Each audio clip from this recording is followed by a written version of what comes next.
Hi. Blast off. Hi. What's up, everybody? It's Erin. And Nicole. This is Dude, That's Fucked Up. The Mm-hmm. Space Mountain edition. It just felt like we were in like a speed tunnel or something as we were counting in. Ooh, bitch. I want to go on that right now. Me too. Oh I my think we're God. going to take Jack to Disneyland in like February or something. And Oh my God, I'll be there that day too. What a coincidence. oh my God, how weird.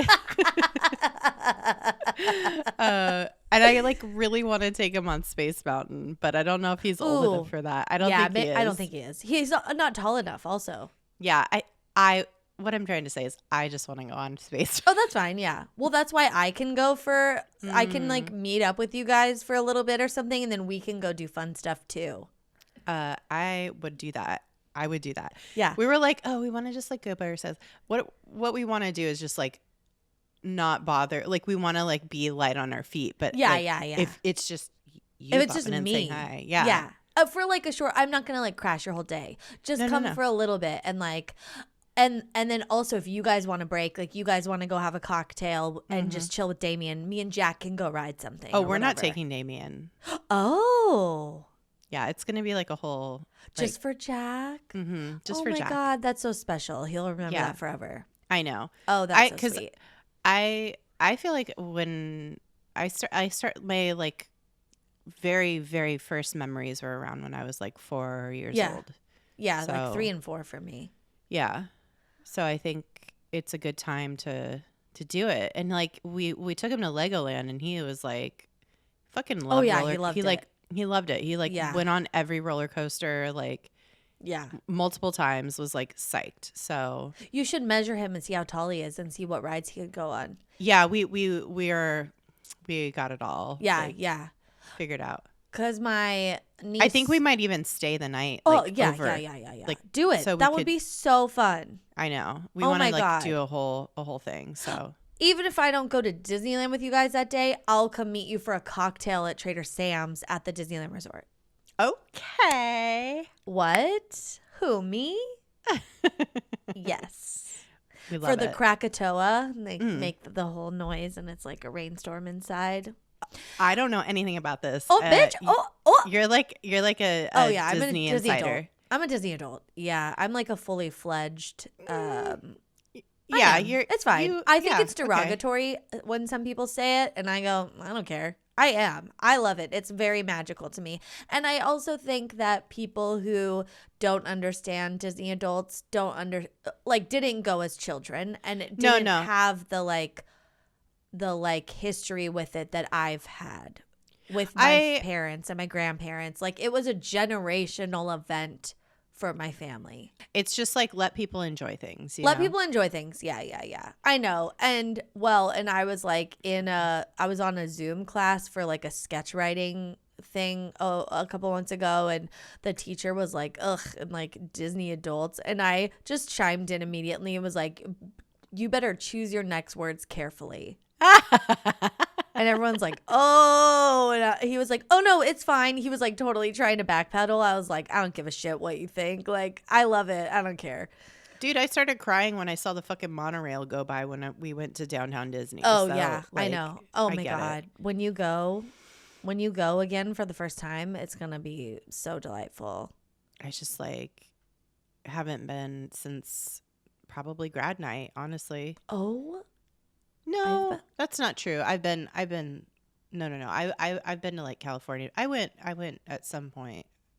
dang. But still. Yeah. Okay, like that's It's where been a long that's like time. where on the spectrum you are is like you're probably in the middle of someone who enjoys it, but like I've had season passes. My brother has season passes. Like he goes. Like, Yeah. Like he's like a Disney adult. Yeah, it's but great. not- I don't know. I love it. The passes were amazing. They're getting rid of them. They're having issues ever since the know. pandemic. It's fucked I up, know. but it's fine. I couldn't afford it now anyway. But we had it when I was working full time, and like we would just go there for like a couple hours on a weekend, like have a Oh my cocktail at Carthay God. Circle, have a churro, walk around, go home. It's so Like, close to us. I know. It was so great. I loved that. And now it's different. It's still very enjoyable, still very magical. Star Wars Land is fucking Oh, I can't wait. Gagged. It is the coolest. It is so fun. It is so. I'm my God. fucking psyched. Like I can't wait, God. dude. Has Jack watched any of the Star Wars movies? He watches Lego Star Wars and like loves that, and he likes he like knows all about Baby Yoda, but Oh my God. He's watched like a little bit of Mandalorian with me, like just some scenes from it, and Yeah. he's like, Baby Yoda, I love Baby Yoda, and I'm like, Oh my God. who doesn't? Who Okay, doesn't? Good to know. Oh no, and we've watched like original Star Wars. Like, Okay. so Maybe too old for him, or maybe he's been into it. Okay. He'll watch it and be like, I think he likes it. Oh my God. I think DJ showed him like the like first like episode 1 through 3 and stuff. So yeah. which, yeah. I'm getting full body chills. Rise of the Resistance is the coolest ride you'll ever be on in your entire life. Oh my God. It is. Oh my God. It's so cool. And like, he'll love it. And my niece was like, like, whoa. It was so, and she doesn't even really care about that stuff, you know? Yeah. So I can't wait. It's going to be so fun. It's going to be great. No matter what we do, it'll be great. So Totally. Just being there is such a delight. yeah. Anyway, yeah. Yeah. So Disney. So Disneyland. We love it. Yeah. Obviously. Oh my God. I love it so much. Vegas and Disneyland. That's my sensibility. Yeah, I love exactly. You want to pinpoint me as a person? Take Vegas, take Disneyland, put it in a bowl, give it a stir. You found me. Mm-hmm. Yes. Yeah. I can see that. I don't know what that says about me, but throw in a dash of New Orleans. Oh, yes. It's energy. It's energy. Yeah, I need like a pint of New Orleans too. It's like a dash isn't enough. No, I've been thinking about New Orleans so much. Maybe because we went with my dad around this time when we went a couple years ago, and like so it's very much in my mind. But what a place! What I know. a place! I've been thinking about New Orleans a lot too. I've been thinking about the East Coast a lot. Just like Me too. Getting nostalgic. It is, Yeah. What else is going on? Anything that we want to say before we get into this week's topic? I don't think so. I think we could just get into it. Okay. Well, okay. This topic today it's so interesting to me. Yeah. How did we arrive on this? I think I was thinking about, I don't know. I don't know what we were talking about, but something sparked my memory about how Viagra was developed. I think someone wanted us to talk about Viagra. Yeah. And then maybe it was like, oh, do you know there are other things that are kind of like an accident? Yeah. So I don't know if you guys know this, but some of the most innovative, life-changing medicines and devices of all time were actually happy accidents. Yeah. Like that's very, very like fundamental things that we take for granted almost that exist in medicine were just stumbled upon. Okay, but isn't that something that is so cool about science and about inventions? Like science in particular, you have a hypothesis and it's something you're looking to prove or disprove, which it's not good or bad or right or wrong. Like you're just looking to prove or disprove it. And what's cool is that new hypotheses can be born out of that. And that's kind of what this is. It's like there were experiments happening and they weren't going the way they thought they would. But then they were like, what if we pivot and what if it's this new thing that we apply this to? And then that's where they're able to confirm it and it turns into fucking Viagra for fucking. I think it's interesting like how, the field of, any kind of science. Yeah. Is so rigid in our minds, but like it's honestly like such a Wild West sometimes, especially it's like the some least of the rigid. It should in be a lot of ways. It should. I think a lot of nowadays, like a lot of funding is like a lot of the ways that studies are done, like academically, like funding depends on this original idea, this original hypothesis, and deviation from that is like, a no. You need to get more funding. So I think that might be a hindrance these days. Oh, yeah. But Answering to the man. Who would have thought? Yeah. Yeah. But now, I don't know. I feel like if you can prove that something more is happening, then you can, then it's just like you're opening up these different doors, and it's so fascinating. I love science. I love the scientific method is incredible fucking process. It's great. Yeah. But along the way, I'm just also thinking about like the human beings that were trying to like stumbling along in their fucking labs. Like Yeah. all scientists are not these like robots, you know, they're like human Right. beings, and Yeah, they're like dodos in their labs and shit, or just slobs or whatever. And they're deviations from this like precise, you know, kind of expertise is kind of what has started a path to different discoveries. So it's really fascinating. Yeah. Some of the stuff we're going to talk about in this episode is just that. Like how they're just like fumbling around in their labs, just like, oh, like they're like, oh, let's see if this like cold cream can get rid of wrinkles. And then they're like, oh my God, I think we just made a vegan cheese or whatever. Exactly. And you're like, what? You're like, how do you know? They're like, I ate some of it. And you're like, why? You're like, what are you doing? No, don't put that in your mouth. Get that out of your mouth. But literally, this is what some of these scientists are doing. Like, yeah. They're like, Dave dared me. I couldn't not do it. And you're like, what? You're a scientist. Act like you've been somewhere. Yeah. So going back to Viagra, this is like what gave us the idea to do this topic of like these accidental medical discoveries. When Viagra was being developed, Pfizer was the pharmaceutical company Pfizer was working on a medicine to treat hypertension, which, you know, is high blood pressure, and angina pectoris. And angina pectoris. And they started doing these like clinical trials in the 90s, and some of these people started having these side effects. And it was like men who were like, hey, so I don't know about my heart or anything like that, but like I have a huge boner like for literal hours. Like, I don't know if that has anything to do with what is happening here. Am I taking a placebo? I don't know, but I'm pretty sure I'm not. Yeah. Is this for the mouth? Should it be in my anus? Like why is there a boner happening for my blood pressure medicine? I'm like, should I snort it? Like, what is, I don't, am I applying? Is it topical? Yeah. Should I be rubbing this on my heart? Yeah. It was, I mean, it's so, okay, this is so fun to me, though, because also this was, like, in the 90s, like, the mid-90s, in a place called Swansea, Wales, which, so it's just a bunch of, like, very proper Welshmen who were like, oh, pardon me, or no, a Welsh accent is wild. I'm not even going to attempt it, because I don't even really know what it is, to be fair.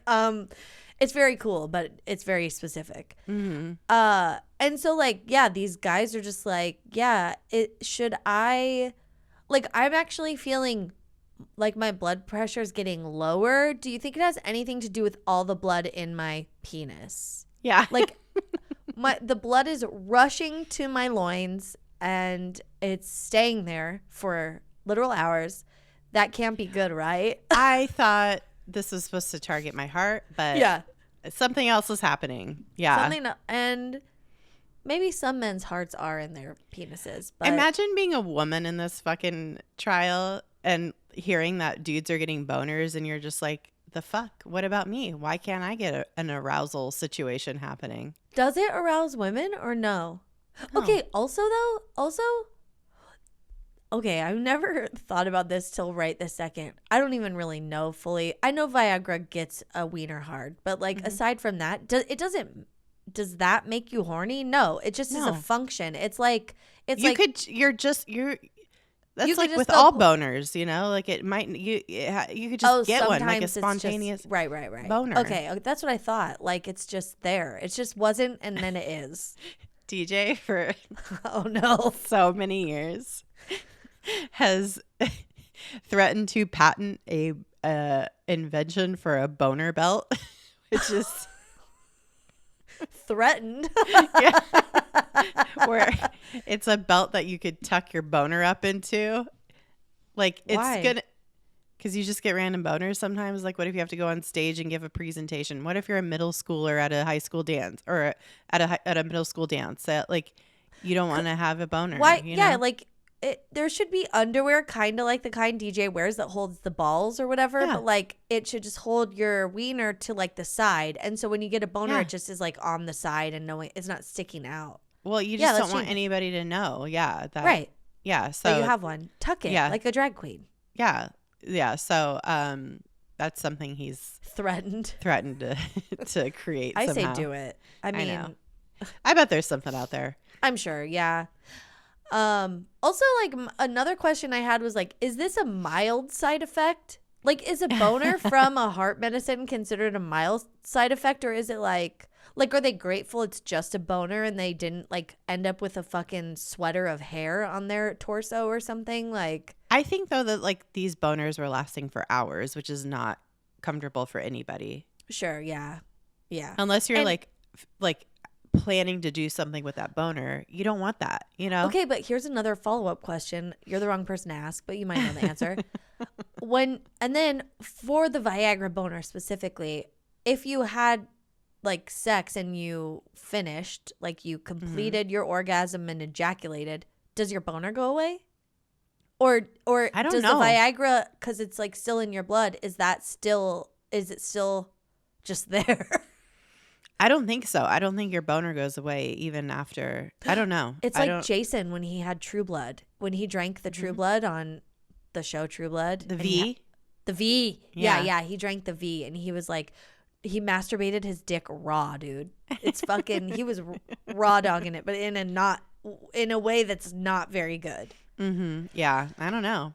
Oh my God. Well, Pfizer was very smart because they were like, huh? Boners? And like maybe some of these guys couldn't get a boner before this, you know, like maybe they were older and they stopped getting boners or whatever. And so they were like, hang on, let's do a quick little pivot. They patented this drug, which is, I think the clinical name is, sildenafil. They patented it. They named it Viagra. They said, this is for erectile dysfunction, and completely changed the landscape of human sexing from now until forever. Yep. And all the old ladies were like, ugh.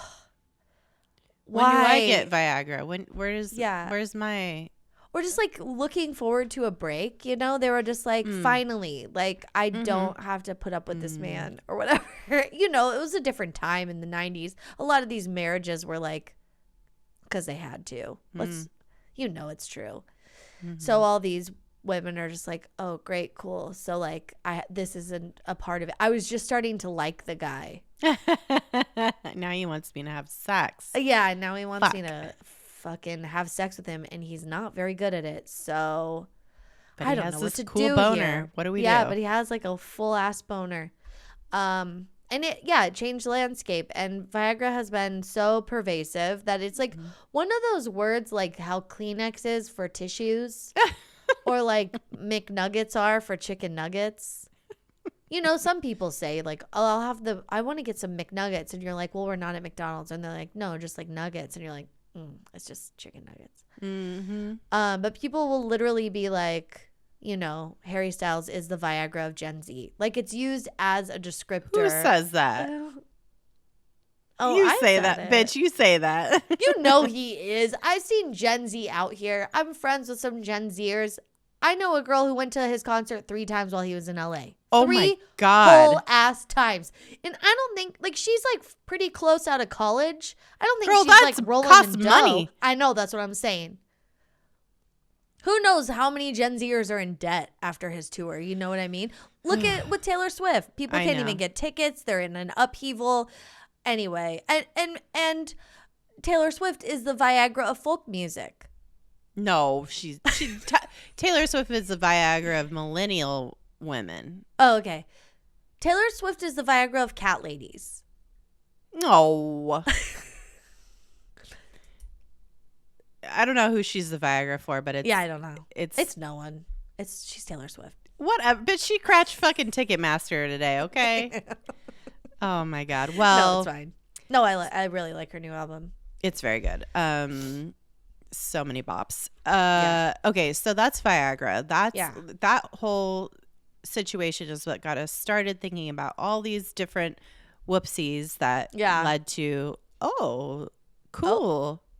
Whoops. Medical breakthroughs. Yeah.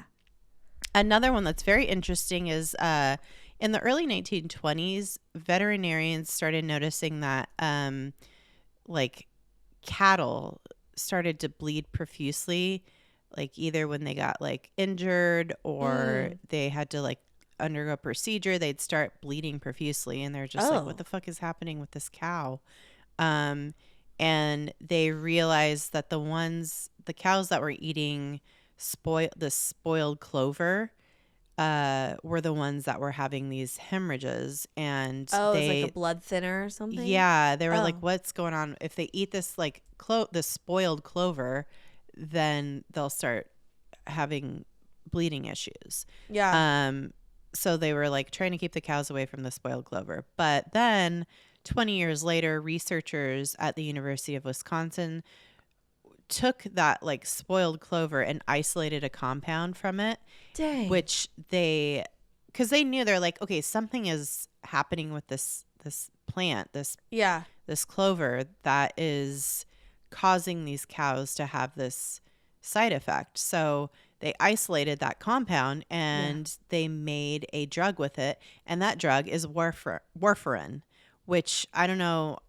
If you've heard of it, I don't know if your dad is on it, if you're on it. Warfarin's used to prevent blood clots from forming or growing bigger in your blood and blood vessels. And it's usually prescribed for people with certain types of irregular heartbeat, people with prosthetics, prosthetic heart valves. Not prosthetics. Not just regular prosthetics. No. Just prosthetic heart valves. Replacement or mechanical heart valves. And people who have had a heart attack. Like, this is like prescribed. Warfarin is like, I feel like it's something that's mentioned in other pharmaceutical commercials.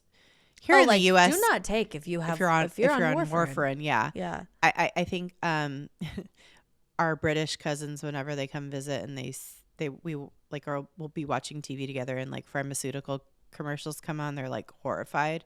Because it's like, why do you have commercials about, shouldn't your doctor be the one? No, we ask our doctor in the U.S. We're supposed to ask our doctor about. Ask your doctor about warfarin and the possible interactions with current meds. Yeah, it's like, am I the doctor now? What are we paying this insurance for? Like, truly, what the fuck? It's, oh man, our system's so fucked up, dude. It's, I was gonna post in the Discord the other day, like, does anyone know about deductibles? Because I can't fucking figure mine out. It says 3 different things in 3 different places, and like, there is somebody in our Discord that probably would know. You're right. Yeah. Oh my God. Okay, I'm gonna ask them. Yeah. I just need some help with it. I could call someone, like, but I just feel like I'm gonna be really difficult with them. Because I just am like, I feel dumb, Yeah. So I'm just gonna like project it to them. Yeah. Project your. And I want to avoid that because I'm aware of it, and it doesn't feel good anymore. No. We don't need to devote our energy to that. Nope.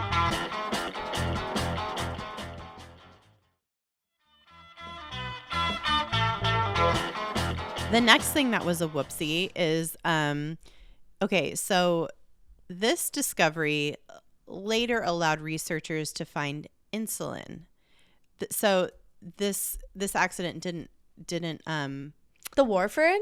No. This is a whole new thing. Oh, okay. So this, sorry. That's okay. I didn't segue that properly. So insulin was another thing that was discovered by a whoopsie. Accident. By Yeah. accident.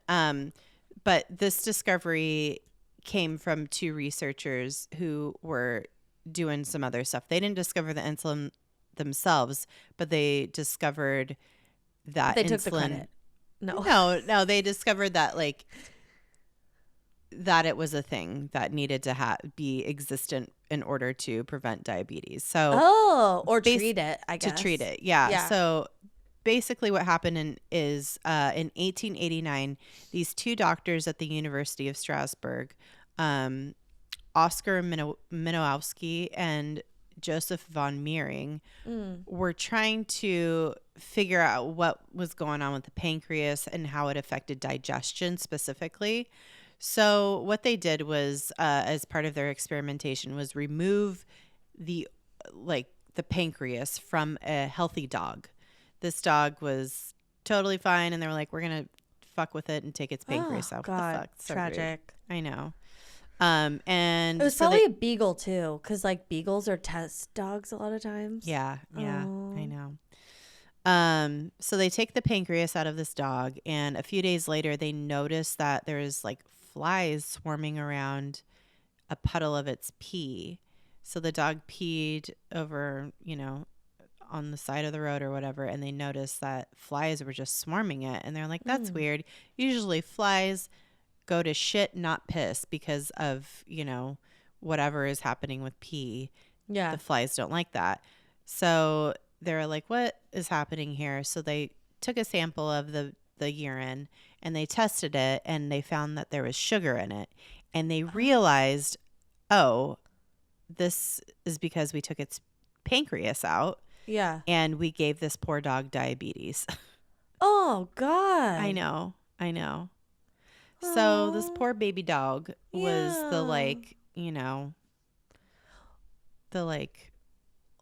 little sacrificial doggy. Do you know what his name was? No. It was Wolford Brimley. Wolford Brimley. Bitch. And it's diabetes. Oh no. Oh my God. Wolford Brimley. Yeah. Oh my God. Oh dear. Rude. Oh, so rude. But so these two doctors, they just figured out like, okay, the pancreas is like what is the important thing here. But they didn't know what it was that was within the pancreas. Yeah. That was, they didn't know what was synthesizing inside of the pancreas to regulate blood sugar. Yeah. But they realized the pancreas was very important, and you don't fuck with it. So, and then several years later, like about 30 years later, researchers were doing a series of experiments later on at the University of Toronto, and they were able to isolate a pancreatic secretion, and they were like, "Oh, this is insulin." So they kind of like piggybacked on the pancreas, the like studies that had been done with the pancreas, and they figured out like that this specific secretion was what controlled blood sugar. And they isolated that and dubbed it insulin, and their team was awarded the Nobel Prize. Within a year, the pharmaceutical company Eli Lilly was making and selling insulin for an exorbitant amount of money. Well, and then it didn't used to be, and then fast forward to 2022, 100 years later, basically, people are paying $300 for supply of insulin through their insurance or no insurance, whatever. And it's really fucked up, and insulin is should be fucking free. And it's disgusting that pharmaceutical companies. You know what? God bless the person. You want to live? God bless the person who pretended they were Eli Lilly on Twitter. That's what I was gonna say. What a treat that was. said that insulin was free and drove down Eli Lilly's stock price like billions of dollars. Like, Yeah, they literally lost billions of dollars in a day because someone faked an Eli Lilly account. Yeah. Because Elon Musk took over. Yeah, because he's the fucking twat. Oh my God. That's so wild. Okay, that poor dog, I hope it survived, but I probably didn't. Not for very long. Oh. Yeah, it's fucked up. That's fucked up, yeah. Okay. This next discovery. Yeah. Is so fucking hilarious. Oh no. was laughing so hard at this. Okay. In 1859, a 22-year-old chemist named Robert Cheeseborough. What? Bob Cheeseborough. Yo, I'm Bob Cheeseborough of Bob Cheeseborough's Steaks. Philly style. You want cheese whiz or no cheese whiz? Yeah. You want we only do cheese here because it's cheese, bro. Cheese bro. A Bob Cheese Bro. Cheese is in the name. Bobby Cheese Bro. This fucking guy. This fucking guy. Oh my God. All right. So this is 1859. Nobody talked like that then. Or we don't know. Robert Cheese Bro. He was investigating an oil well in Pennsylvania. In Pennsylvania? Okay, so this fucking guy is from Philly. Guy. Yeah. His fucking Bobby Cheese Bro. Oh my God. He's in this Philly. This is history, people. This is history. He's looking at this fucking oil well, and he starts hearing the workers like are talking about a weird substance that they find that's a byproduct of the oil well, like gets jammed up in the machinery. And they call it, the oil rig workers call it, it's like a jelly-like substance, and they call it rod wax. Yeah, they do. Yeah, they do. And they love it. They fucking love this rod wax. They fucking love rod wax. Well, they hate it, but they also love it. They hate it because it keeps getting into the machines. Oh, it's like gunking up the machine, and then their jobs are harder. Okay, yeah, they have to clean it out. The rod wax needs to get cleaned out of the machinery, but once they get it out, they have this like goo, this like, you know, this jelly like substance, and yeah, they do. They'd put it on like cuts and burns on their skin. Like being an oil rig worker, you're like, yeah, you're constantly getting hurt, and so they'd like slather it on their like burns and shit, and it'd help, you know, soothe their ouchies. They were just walking around burns, probably. They were just like burn people in 1859. Like, yeah. I can't imagine they had like any good gear, you know? They're just like one huge human burn. I think they were like, oh, I don't have any cloth or anything to put on this fucking gaping gash on my arm. Yeah. I'm going to slather some of this rod wax on myself to stop the bleeding. Like, literally, they're like, I can't stop working. I got to keep working on this fucking, oh my you know, God. Oil rig. So yeah. So, oh my rod. So Bobby Cheese Bro was like, what's this now? What is this jelly-like substance? He took some home and he's like, I'm gonna experiment with this. Like, he's a chemist. He's a chemist. So he's like, what is this? I gotta like look at it. I'm gonna just take it home and like do some experiments with it. I'm just gonna like put stuff in it. This fucking guy takes it home. He loved this shit so much. He started using it for everything. He's putting it all over. He's like the Greek dad from My Big Fat Greek Wedding. And he's like with the Windex? With the Windex. Yeah. He's have a cut on your elbow. You put the rod wax Windex. on it. Oh the yeah, Windex. yeah. You put the rod wax on it. Oh my God. He's like, oh, a stain in the carpet, rod wax it. Oh, and, flat tire, rod wax bitch. it. Yeah. Yeah. He was like just experimenting with it on himself, putting it on his like cuts, burns, whatever. But also, he loved it so much, he started eating a spoonful of it every day. Like, Oh my God. sir, He's oil please. pulling with the rod wax. Yes, He's like, rod waxing. He's like doing some Kardashian level fuckery here. I don't even want to know what else he was doing with it if he's literally he was eating it. He was fucking a tub of it at he's least putting once it a on day. his dick for sure. Like, this man is. What do people do with that shit? You know, it's salve, okay? It's like, this is slippery and fun. And People of course, yeah. Why do you think Vaseline. all the guys on the rig were into it? They're like, yeah, I slop this on my arm. It does nothing. But when I go home, I wipe it put off it on and my put rod. it in a cup. Yeah. We don't call it rod wax for nothing. When I wax my at-home rod, if you know what I mean. Oh Also, my it's God. lonely on the rigs, right? I don't know. I don't know what's happening. I don't know. I imagine it is.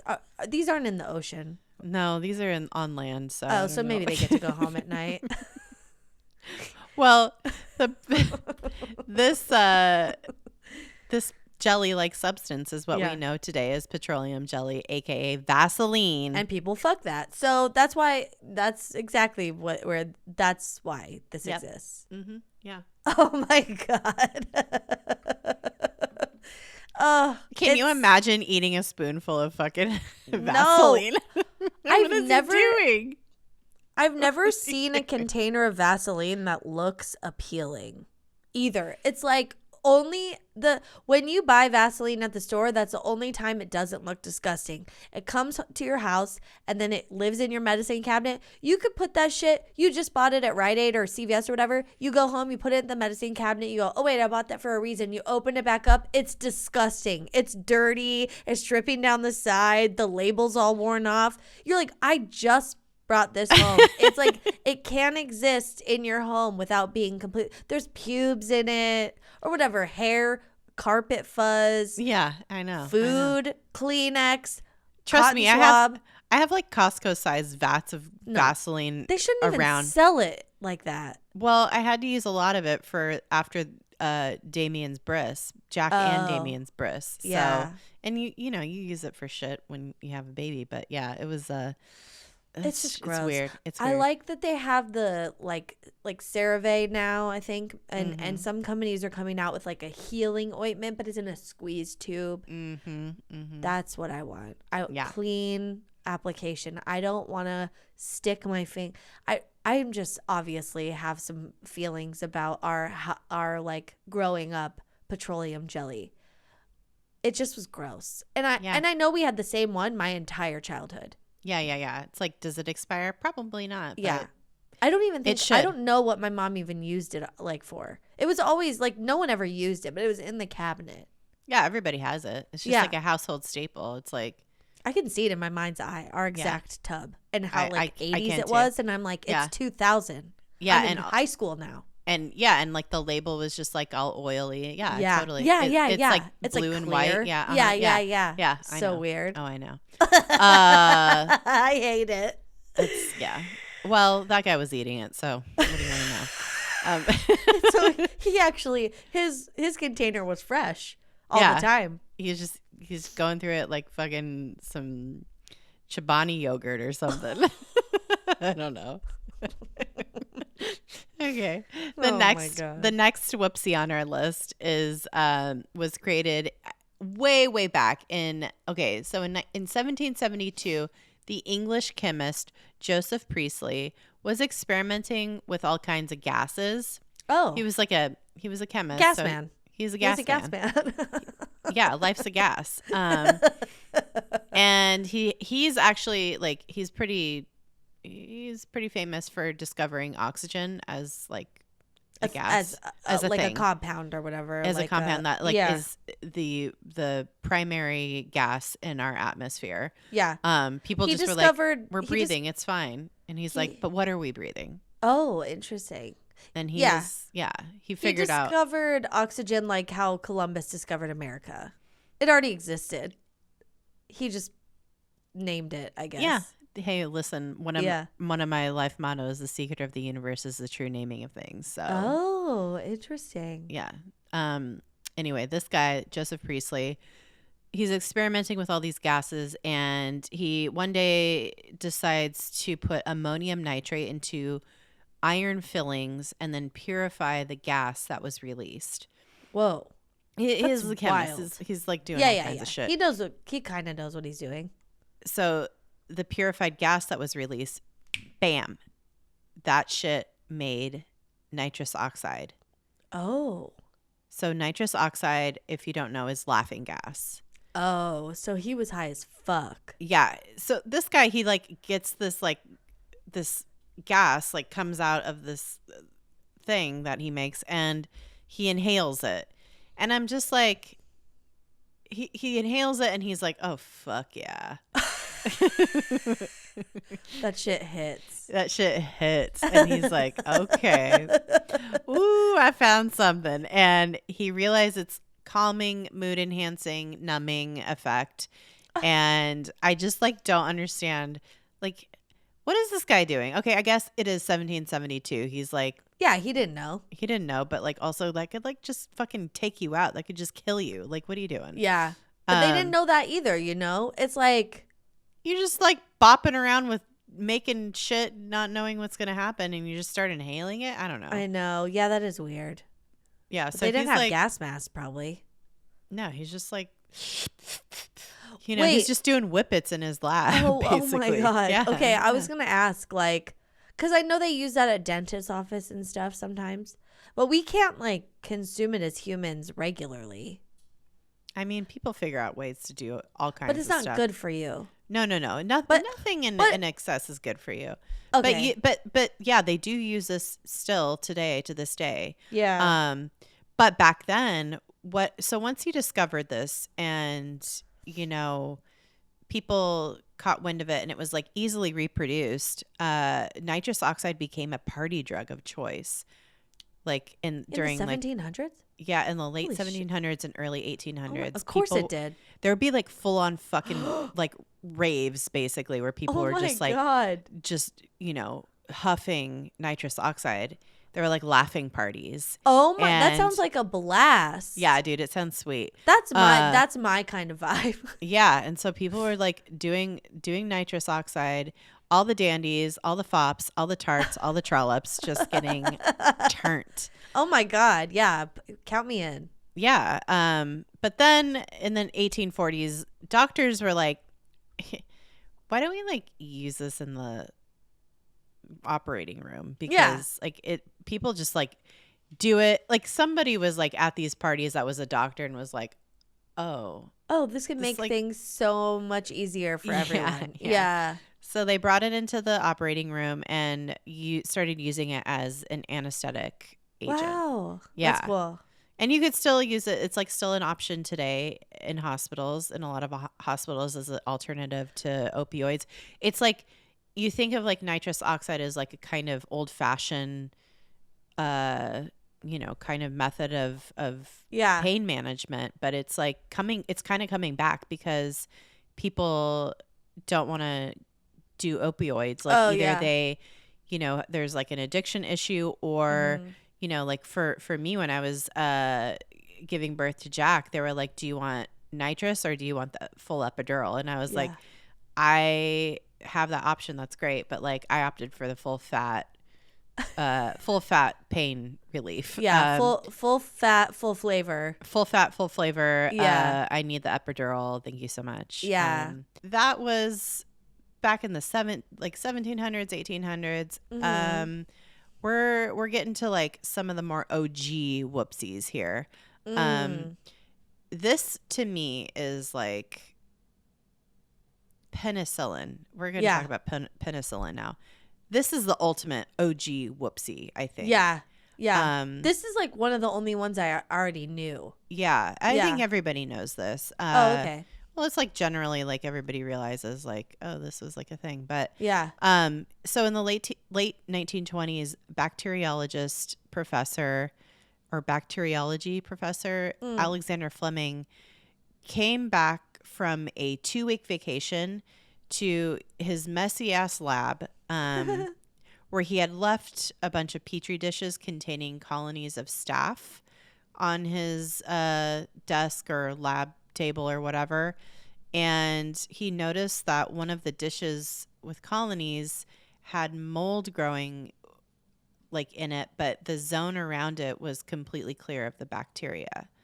So the mold had killed the bacteria, basically. Yeah. Staphylococcus? Yeah, staph, like a staph Yeah. infection. Yeah. And he like tested the mold and figured out it was a strain of mold called Penicillium notatum, which it excreted a substance that was later isolated and then used therapeutically as penicillin. Dang. Yeah. It's So like this, cool. it's like the same kind of, it's like mold that can grow on like bread and shit. Like Yeah, it's yeah. like, Just it's like, regular ass mold. yeah. Dang. And it's like I said, it's like truly the OG of accidental discoveries. This man, and it's all because this man didn't tidy up his workspace before going on vacay. I can't believe that men are like scientists out here just being sloppy like that. I would never.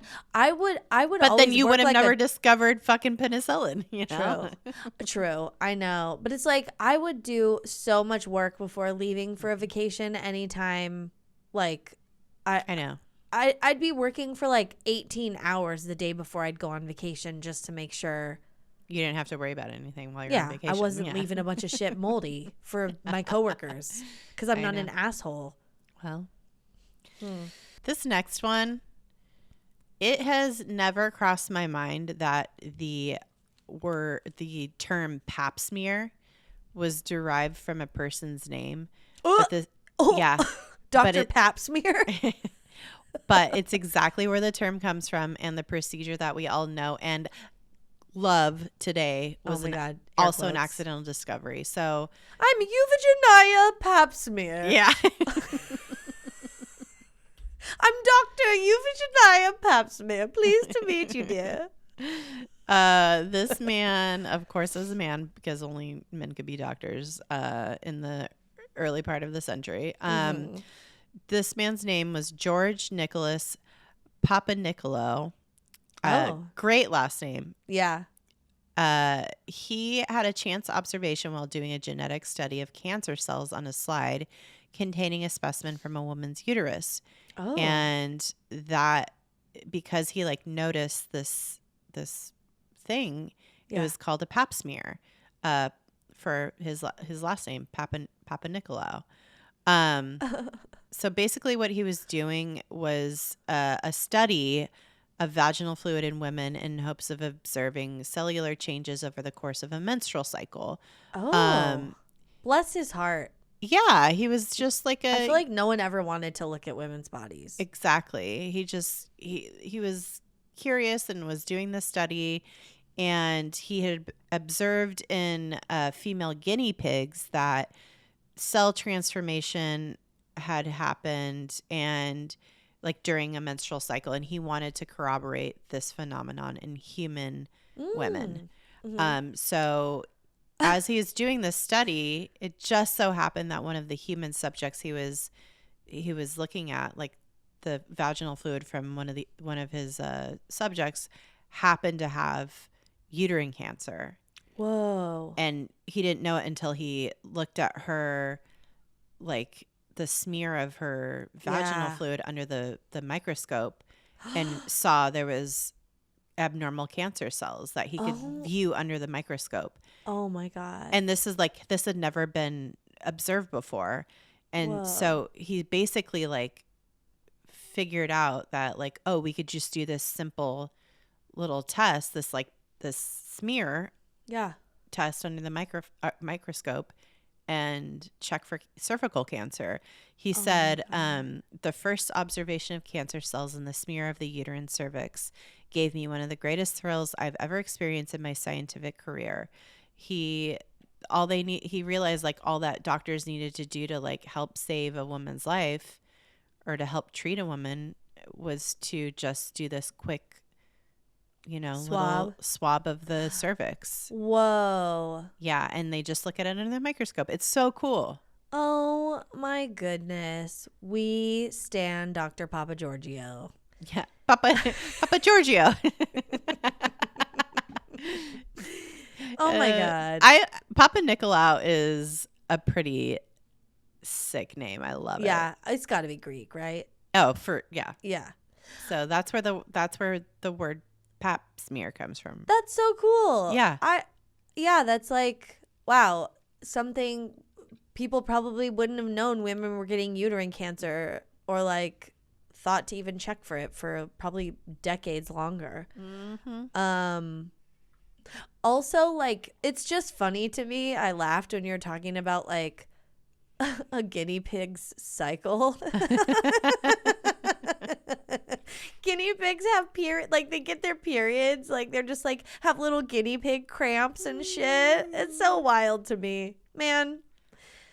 Everything's wild. Okay, the last one is a fun, weird one and just has some great details. But so this is like kind of rounding out, I guess, the middle of the 20th century. But so the pacemaker was also found by accident, which this is a really, I don't know. I feel like it's a pretty big fuck up, but it's very fun in a way. Okay, so in 1956, Dr. Wilson Greatbatch. Great batch. Great We last love it. name. Great. We love it. So many batch. great names. The We had cheese bro. We had a great batch of last names. We had a great batch of last names. Oh my God. This is great. Something about Great Batch has to be in the title. Great Batch of Meds or something. We could do it. Benedict Great Batch. I don't know. What? Benedict Great Batch. It's Wilson. Sorry. It's Dr. Wilson Great Batch. Okay, so he was an electrical engineering professor, and he was working on creating a heart rhythm recorder. He just wanted to be able to record someone's exact heart rhythms. However, when he went to like test this, and I don't think it was like, maybe it was just on himself or something, initially. Instead of recording the sound as was intended, it emitted a sound. So he literally like crossed some wires or something, and it produced electronic pulses. So it was like an aux in, aux out mix up situation, like he's getting some feedback on this pacemaker or something. Yeah. And then so he would listen to it, and he was like, whoa, this is so wild. Like, the BPM that the device was throwing down, it was like some little heart rhythm DJ situation. Yeah. He was like, oh, this actually is very close to like what a healthy heartbeat would be. I wonder if we use this to emit little pulses to a heart, if it would kind of trick it into getting into a better rhythm and being healthy. And so that's what it did. And by the way, he discovered all of this in the barn behind his home, which so many of these stories today are just like, I can't even believe that's where we were at the time. I mean, this is the thing. It's like we are now in such a clinical, like, controlled, like, but we're like, shit is like very specific that we're looking for now that we've like had all these like big discoveries. It's just like now everything's more targeted, but yeah, I don't know. True. It is like there's not like a looseness that we used to have, because it's not really the Wild West so much anymore. Like it is, science is in general, but like what we're looking for now is getting so specific. And so, and it has to be monitored, like you said, because the money comes from somewhere. And I don't know. But the first Great Batch pacemaker was implanted in a human patient in 1960, just 2 years later, or no, a few years later, but then 2 years after that. So in 1962, he was awarded the patent for it. So amazing. He created the pacemaker just from trying to fucking get a little microphone in the heart, take some audio, just get some sound rolling. You know, it's fascinating how like all of these things that we've talked about today are just like, we just had Thanksgiving, and I just want to say I am thankful for all of these whoopsies, these fuck ups, these oopsie daisies that have resulted in literal life-saving, cures, treatments, Yeah. I don't know. It's pretty tests, Yeah. devices. It's pretty crazy. It's Except wild. for Vaseline. I don't think Vaseline saved anybody's life. We don't know. But our childhood memories would not be the same without it. That's for sure. Truly. I'm having breakfast with my mom tomorrow. I'm going to ask her what. If she still has that tub of Vaseline.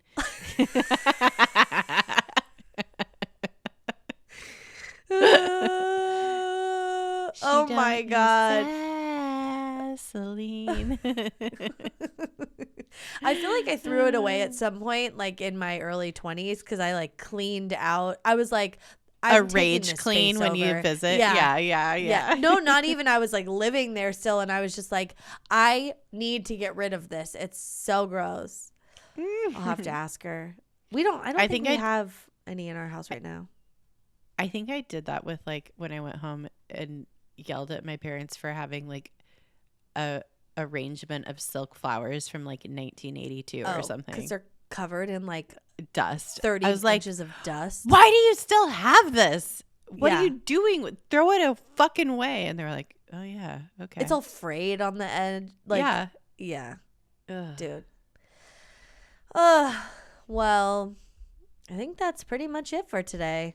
Hey, follow us on social media at DTFU Podcast. Yeah.